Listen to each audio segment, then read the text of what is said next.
हुआ वो परिंदा था, पंख कट गया फिर भी वो जिंदा था।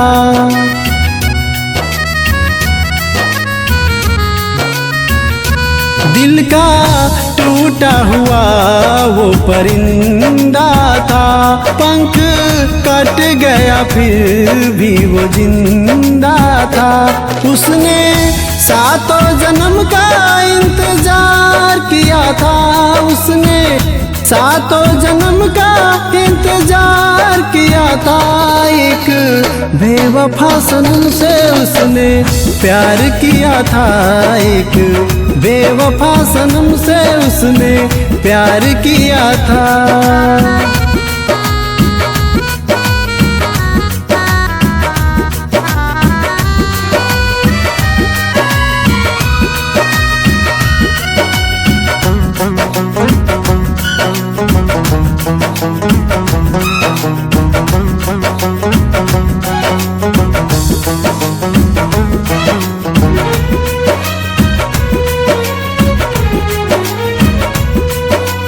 चुपके से वो दिल में समाया, फिर दिल का मेहमान हुआ।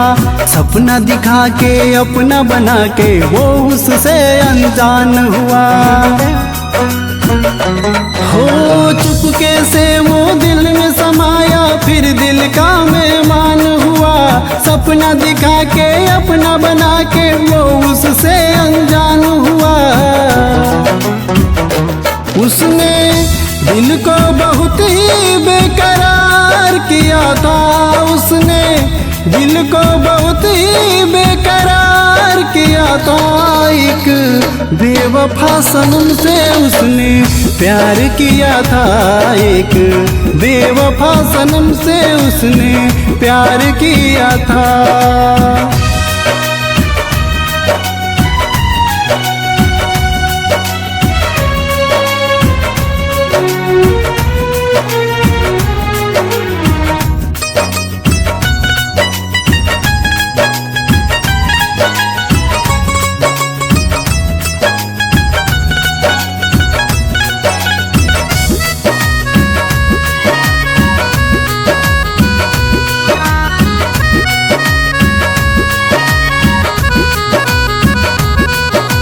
कैसे कोई दिल को लगाए कांटों भरा संसार में। कितने परिंदे पागल हो गए राजा बलस्वर प्यार में। हो कैसे कोई दिल को लगाए कांटों भरा संसार में। कितने परिंदे पागल हो गए राजा बलस्वर प्यार में। उदय अंगारों पे चल के इकरार किया था, उदय अंगारों पे चल के इकरार किया था। एक बेवफा सनम से उसने प्यार किया था, एक बेवफा सनम से उसने प्यार किया था।